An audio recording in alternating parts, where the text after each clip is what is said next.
Curiosity and something else, something closer to concern, got the better of me. "Sure, I'll come with you," I replied, my voice softer than I intended. Maybe I was hoping that by going along, I'd understand what was really going on behind those guarded eyes.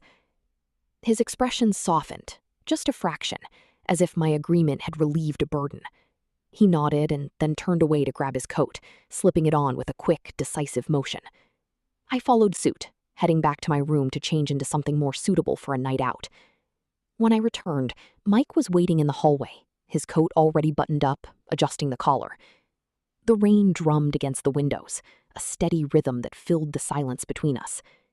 He dismissed Frank, his driver, insisting he'd drive us ourselves, a choice that only added to my sense that this evening was different. He was putting distance between us and the usual routines, and I was left to wonder why. As I slid into the passenger seat, the engine roared to life, and Mike maneuvered the car onto the slick streets. For the first few minutes, neither of us spoke.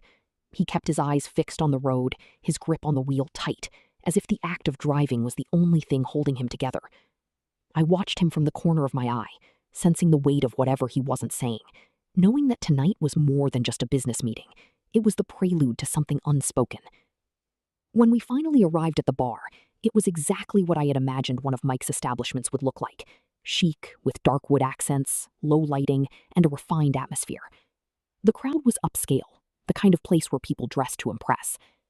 As we stepped inside, the warmth enveloped us, a stark contrast to the cool night air outside. Mike led the way to a quiet corner booth, but before we could settle in, he froze. His gaze sharpened as he looked across the room, and his mouth tightened in a line. He leaned closer to me, a mix of surprise and frustration as he said, "Is that John?" I followed his line of sight, my heart skipping a beat as I spotted him. John was seated at a table with a small group, including a woman by his side, his fiancée, I assumed.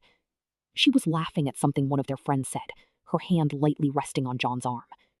For a moment, my stomach twisted, recalling our last conversation in the library. There was a heaviness in my chest that I tried to ignore,